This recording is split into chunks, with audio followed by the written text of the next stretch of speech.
Good morning guys, welcome to our YouTube channel dreams topper. आज फिर हम आपका एक बार स्वागत करते हैं अपने यूट्यूब चैनल पर। और आज हम बहुत ही बढ़िया topic miscommunication, barriers and improvement के बारे में बात करेंगे। तो गाइस, अब तक हमारे वीडियो लेक्चर्स जो चलते आ रहे हैं, आप उनके कंटिन्यूएशन में इनको देखेंगे तो आपको बहुत हेल्प मिलेगी इस टॉपिक को समझने में, क्योंकि कहीं ना पूरा जो आपका कम्युनिकेशन है वो किसी ना किसी चीज़ से लिंक्ड है। तो आप एक बार हमारे पुराने वीडियोस ज़रूर देखें, लाइक करें, सब्सक्राइब करें और बेल आइकन को भी ज़रूर दबाएं। चलिए, तो आज हम स्टार्ट करते हैं अपना नया टॉपिक।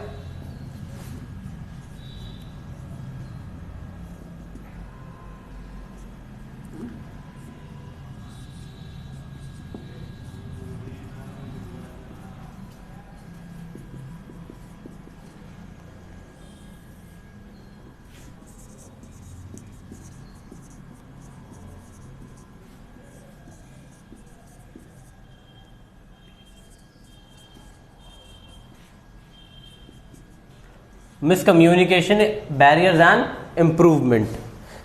क्लियर है? अब मिसकम्युनिकेशन क्या होता है, अब हम सब लोग जानते हैं मिसकम्युनिकेशन क्या होता है। जब हम किसी से कम्युनिकेट करते हैं उसमें क्या चीज़ें हमें नहीं करनी चाहिए और किस तरीके से हम अपना इफेक्टिव कम्युनिकेशन करना चाहिए। मिस में क्या होगा, जो चीज़ें नहीं होनी चाहिए या जो नहीं होती हैं। अब इसमें हम दोनों ही फैक्टर्स के बारे में बात करेंगे। अब देखो, सबसे पहले हम इसके टाइप के बारे में बात करेंगे। किसके बारे में बात करेंगे? इसके टाइप के बारे में। मिसकम्युनिकेशन का टाइप क्या होते हैं? मिसकम्युनिकेशन के टाइप होते हैं,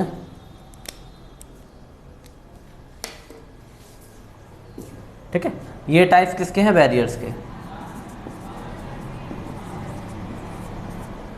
फर्स्ट टाइप इसका अगर हम देखें तो होगा लैंग्वेज बैरियर। सेकंड अगर हम इसका देखें तो होगा use of word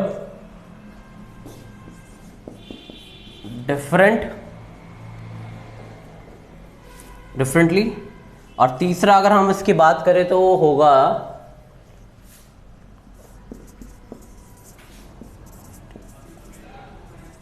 use of technical word. ठीक है, यूज ऑफ टेक्निकल वर्ड। चौथा, यूज ऑफ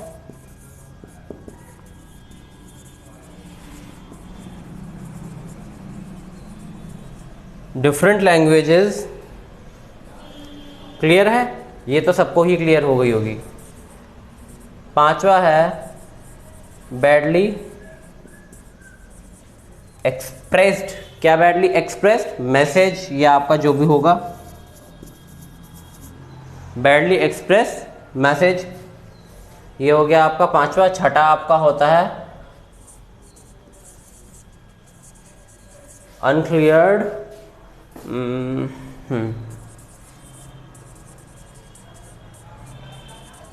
अनक्लियर्ड अजम्पशंस। अब देखो, सबसे क्लियर बात फटाफट से समझ लेते हैं।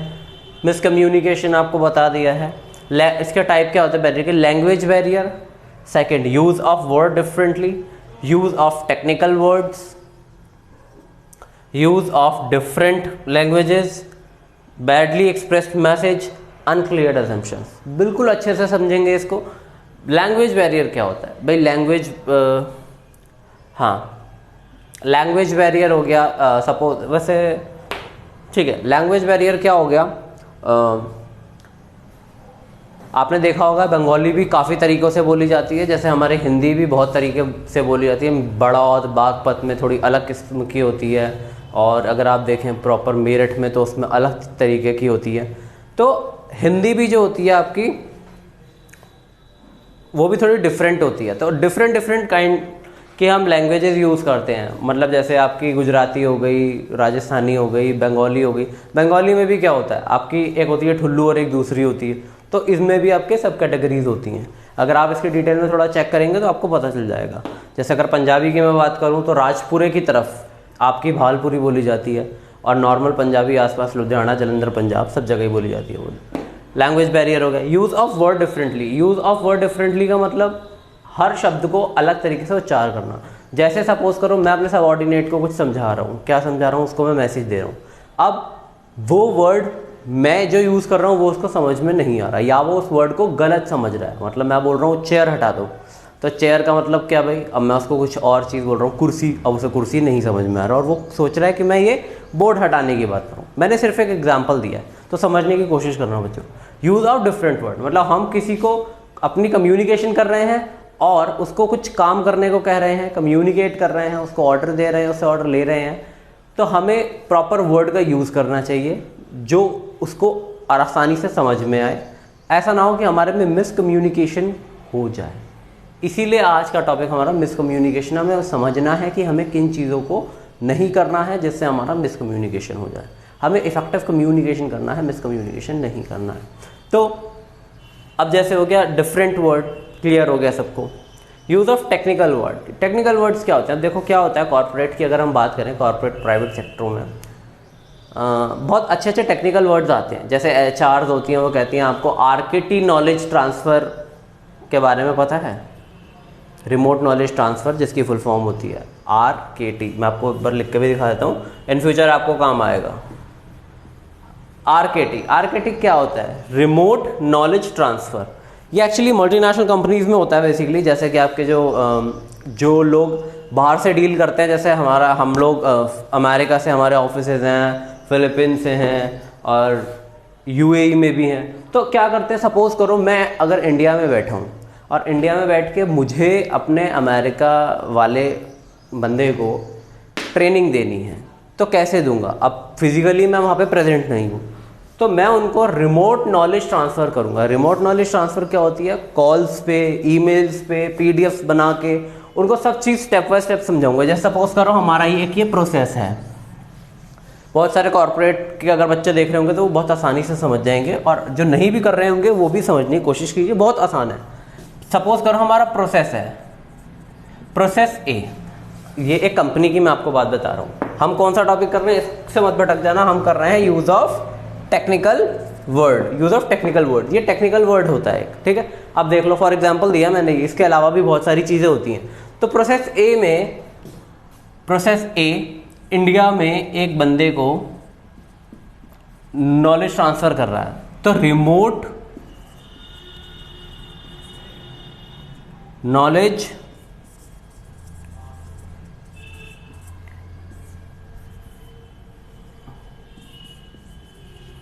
Transfer, remote knowledge transfer. Remote knowledge transfer क्या होती है? प्रोसेस A जो अमेरिका में बैठा है वो इंडिया वाले बंदे को नॉलेज ट्रांसफ़र कर रहा है कि भाई इस प्रोसेस में सबसे पहले आपको इस पे क्लिक करना है। उसके सपोज करो एक एग्जांपल दिया, उसका TDS आपको 10% हटाना है। TDS के बाद उसकी जो वैल्यू आएगी, जिसको आप नेट वैल्यू भी कह दोगे, या कुछ भी, एक एग्जांपल दे रहा हूँ, उसमें आप 5% का उसको डिस्काउंट अलाउ कर दो। डिस्काउंट अलाउ करके जो आएगा इतने का आप उसका फाइनल बिल बनाओ, ये इसका फाइनल बिल बनाओ।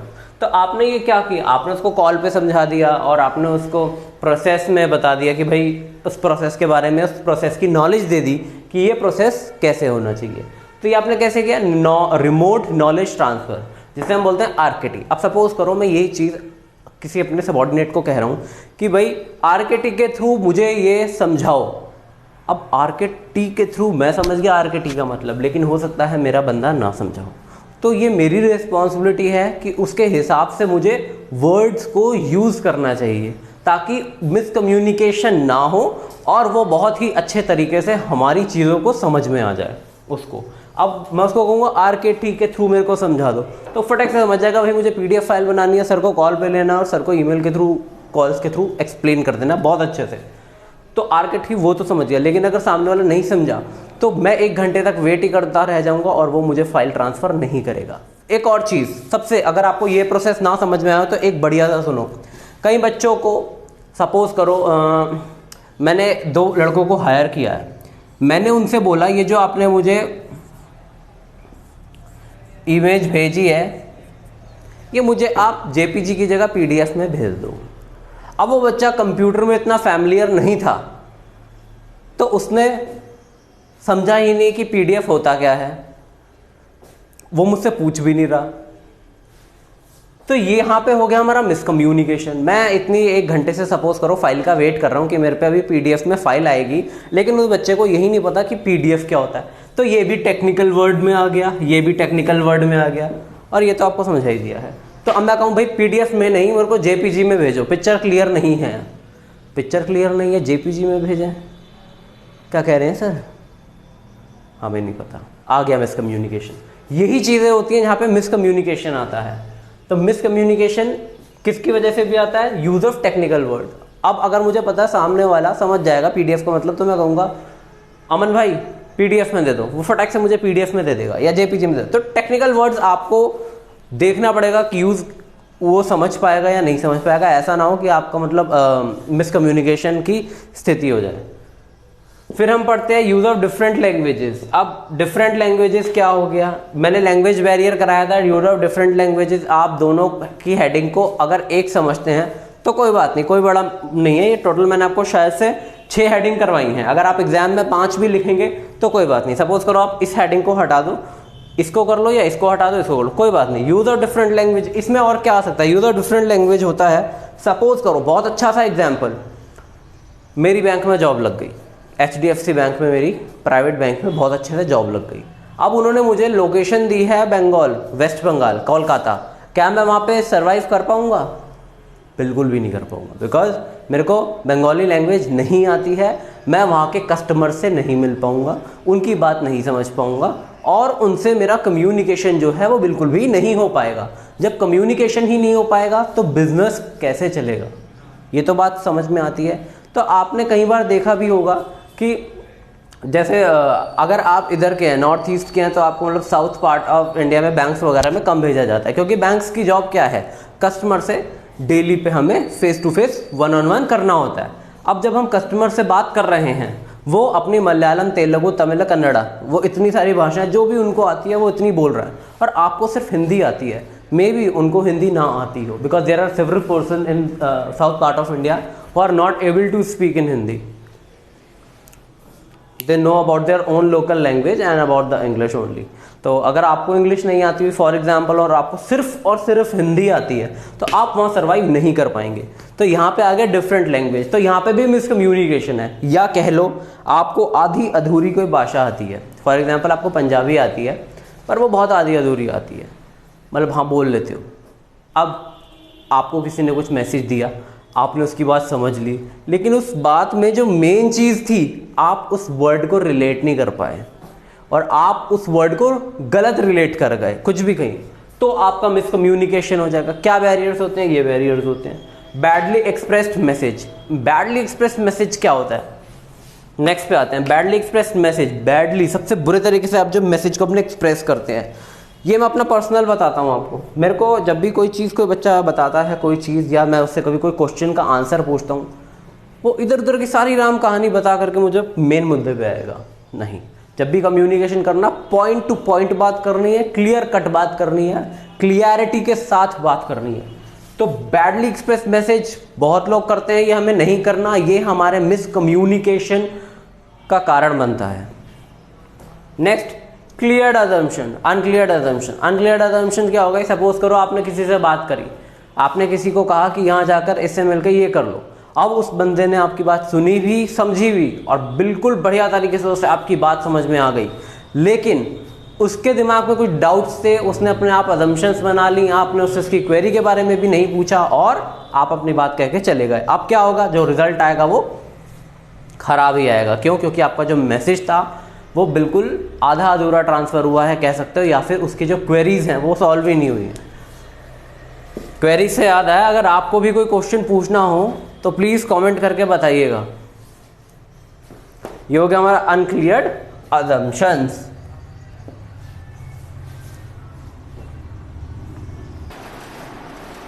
चलिए अब हम स्टार्ट करते हैं आपके फिजिकल और मैकेनिकल उसके बैरियर्स के बारे में।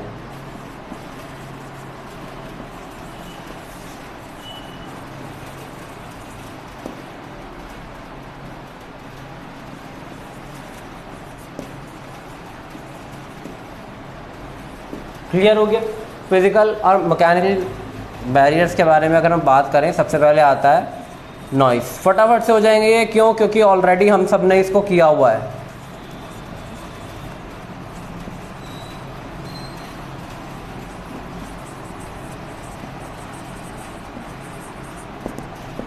फर्स्ट है नॉइस, सेकंड है ओवरलोडेड इंफॉर्मेशन। अगर हम थर्ड की बात करें तो थर्ड हमारा आता है इम्प्रॉपर टाइम। फोर्थ हमारा आता है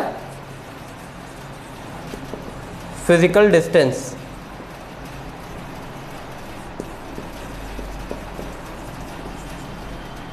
noise, overloaded information, improper time और फिजिकल डिस्टेंस। भाई नॉइज़ का मतलब आपको पता है, इंटरनल एक्सटर्नल नॉइज़ के बारे में हम ऑलरेडी डिस्कस कर चुके हैं। अगर कोई बच्चा या कोई भी व्यक्ति हमारे इस यूट्यूब चैनल पर नया है तो प्लीज़ आप हमारे पुराने वीडियोस देखिए, डिस्क्रिप्शन पे आपको मिल जाएंगे, या फिर आप अगर ड्रीम स्टॉपर करके यूट्यूब पे डालेंगे तो भी आपको हमारे चैनल पे दिख जाएंगे हमारी सारी सीरीज़। तो आप उस पर हमारी पुरानी वीडियोस कम्युनिकेशन के फर्स्ट सेशन में आप उसमें देख सकते हैं, आपको और क्लियर हो जाएगा। नॉइज़ हो गया आपका। नॉइज़ क्या होता है? इंटरनल और एक्सटर्नल। आप सबको पता है नॉइज़ कितनी इरिटेटिंग होती है। अगर हम कम्युनिकेशन कर रहे हैं किसी से या किसी से फ़ोन पे बात कर रहे हैं और पीछे से हमें मतलब डिस्टर्बिंग नॉइज़ आ जाए, डिस्टर्बिंग कुछ भी परेशान करने वाली, जो हमारी आवाज़ को दबाए या हमारी आवाज़ को ख़राब करे, तो वो नॉइज़ हमें पसंद नहीं होती। और हमें क्या, किसी को भी पसंद नहीं होती। सपोज़ करो मैं आपसे कोई बात कर रहा हूँ और पीछे से कोई चिल्ला रहा है, तो कितना ख़राब लगेगा? ख़राब तो लगेगा, सामने वाले को बात समझ नहीं आएगी, जो बोल रहा है वो अपने टॉपिक से भटक जाएगा। तो नॉइज़ ये बहुत बड़ा इसका बैरियर होता है मिसकम्युनिकेशन का।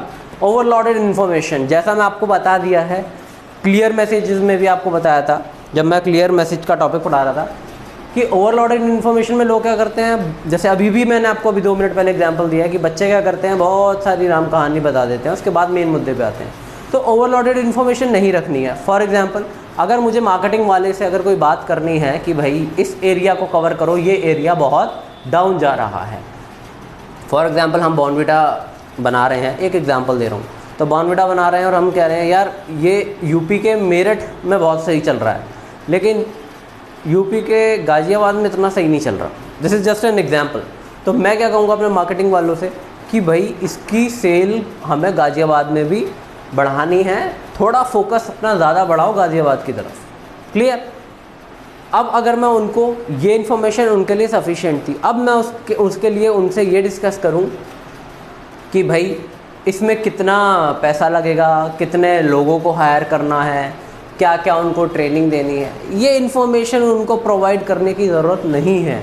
क्यों? क्योंकि ये इन्फॉर्मेशन आपकी HR और फाइनेंस डिपार्टमेंट से है। क्लियर है? मतलब कि मैं आपको ये समझाना चाह रहा हूँ कि जितना आपको जिसको समझाना है आप उतना ही मैसेज रखिए।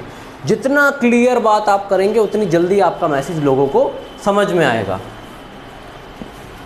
Improper time. अब इम्प्रॉपर टाइम क्या होता है? भाई इम्प्रॉपर टाइम होता है जब भी हम जाते हैं या किसी से बात करते हैं, अगर हम 9 to 5 करें या उसके वर्किंग आवर्स में बात करें तो उसको बहुत अच्छे से समझ में आती है।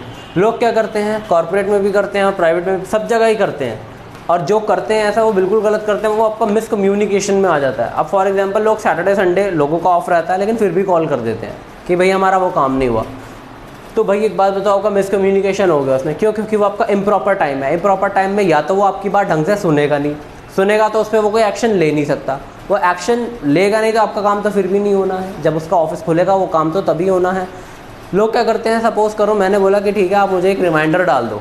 रिमाइंडर मतलब ईमेल पे रिमाइंडर डाल दो। ईमेल पे रिमाइंडर डालने का मतलब अगर बीच में संडे आ रहा है वो लोग सैटरडे को ही डाल देंगे। अब सपोज़ करो उसके बाद अगर मुझे 4 ईमेल आ गई तो आपका जो रिमाइंडर है वो तो नीचे पहुंच गया, तो आपका मिसकम्युनिकेशन हो गया। हो सकता है मैं आपकी ईमेल देखूँ ही ना या लेट देखूँ। तो आपको प्रॉपर टाइम पे, मतलब अगर मैंने आपको मंडे को बोला तो आप मुझे अगर मंडे मॉर्निंग में आप डालेंगे रिमाइंडर तो ज़्यादा सही रहेगा। अब मैं आपसे कहूँ कि आप मुझे 8 बजे कॉल करना और आप मुझे 5 बजे ही कॉल कर दो तो ये भी बहुत गलत होगा। तो आपको इम्प्रॉपर टाइम पे नहीं करना चाहिए, इससे आदमी डिस्ट्रैक्ट हो जाता है, इससे आदमी इरिटेट हो जाता है, इरिटेशन हो जाती है। अब कैसे, सपोज़ करो मैं अपने जो मार्केटिंग वाले हैं हमारे, सपोज़ करो मेरा इंश्योरेंस जो एजेंट है, मैं उसको कॉल कर रहा हूँ रात को 2 बजे और उससे कह रहा हूँ भाई आज तूने क्या काम किया, तो वो इरिटेट हो जाएगा, बहुत बहुत गंदे वाले इरिटेट हो जाएगा। हो सकता है वो अगले बार से फुल फोकस के साथ अपना काम ना करे और मेरे बारे में बैड इमेज भी बना ले, जिससे मुझे इन फ्यूचर बहुत नुकसान होगा। वो कैसे? वो मुझे इन फ्यूचर यही लेके चलेगा, यार इनका तो बोलने का ही काम है। क्लियर है? तो हमें इम्प्रॉपर टाइम पे अपना मैसेज कभी भी डिलीवर नहीं करना चाहिए। अब सपोज़ करो मैं रात को 2 बजे अपने मार्केटिंग एजेंट्स को बोल रहा हूँ कि कल जा करके गाज़ियाबाद ब्रांच में जाओ और गाज़ियाबाद ब्रांच का सर्वे करके आओ। ये बात अगर मैं सुबह बोलता या शाम को बोलता या आने वाले कल में बोलूँ तो बेटर रहेगा। अब मैं रात को 2 बजे ये बात किसी को फ़ोन करके कह रहा हूँ तो ये गलत है। तो मेरा मैसेज हो सकता है क्लियरली कोई ना समझ पाए, लोग इरिटेट हो जाएं। फिज़िकल डिस्टेंस आपको मैंने अपने फर्स्ट लेक्चर में भी बताया था, मैं इसीलिए आपसे बार बार कह रहा हूँ कि मेरा फर्स्ट लेक्चर ज़रूर देखें। फर्स्ट, सेकंड, थर्ड आप सारी सीरीज़ देखिए, उससे आपको बहुत डिटेल में पता चलेगा। फिज़िकल डिस्टेंस बिल्कुल मैंडेटरी होता है। कैसे? अब अगर मैं आपसे बात कर रहा हूँ, मैंने बहुत सारे लोग नोटिस करे हैं, जैसा मैं अपनी हर वीडियो में बताता हूँ, जो फेस पे उंगली करके या फेस पे हाथ करके या टच करके बात करते हैं। ये बहुत ही गंदा लगता है, ये इफेक्टिव कम्युनिकेशन में कभी नहीं आता। आप किसी से भी बात कर रहे हैं, प्रॉपरली बात कीजिए। ठीक है, आप अपने पोस्चर्स जैसे भी रखिए, बट इट डजंट मीन कि आप किसी के फेस पे ऐसे उंगली दिखा के, हाथ लगा के, उसको टच करके बात कर रहे हैं। ये बहुत अनप्रोफेशनल माना जाता है प्राइवेट सेक्टर्स में, और आपके एटिकेट्स में भी नहीं आता ये। इवन आपको स्कूल में, अगर आप स्कूल में भी पढ़ रहे हैं या कॉलेज में पढ़ रहे हैं, तो आपको ये चीज़ बहुत ध्यान से समझनी चाहिए और आपको इस पर फोकस करना चाहिए कि आप अपने सीनियर से या सीनियर के जूनियर से भी कभी भी उसको टच करके गंदी तरीके से या ऐसे करना या उसके फेस पे उंगली लगा के ऐसे ऐसे करके बात नहीं करनी चाहिए। ये बहुत गंदा लगता है और आपके फिज़िकल डिस्टेंस को आपको मेंटेन रखना चाहिए। ठीक है, फिज़िकल डिस्टेंस भी हमारा क्लियर हो गया। तो गाइस अब आप इसको रिवाइज़ करिए, और आपसे रिक्वेस्ट है, जितने भी अगर नए लोग हैं जिन्होंने हमारे चैनल को अब तक सब्सक्राइब नहीं किया है, आप सबसे रिक्वेस्ट है लाइक सब्सक्राइब ज़रूर कीजिए, बेल आइकन को ज़रूर प्रेस कीजिए, और अगर ये वीडियो आपको पसंद आया हो तो प्लीज़ अपने दोस्तों के साथ इसको शेयर कीजिए। नमस्ते।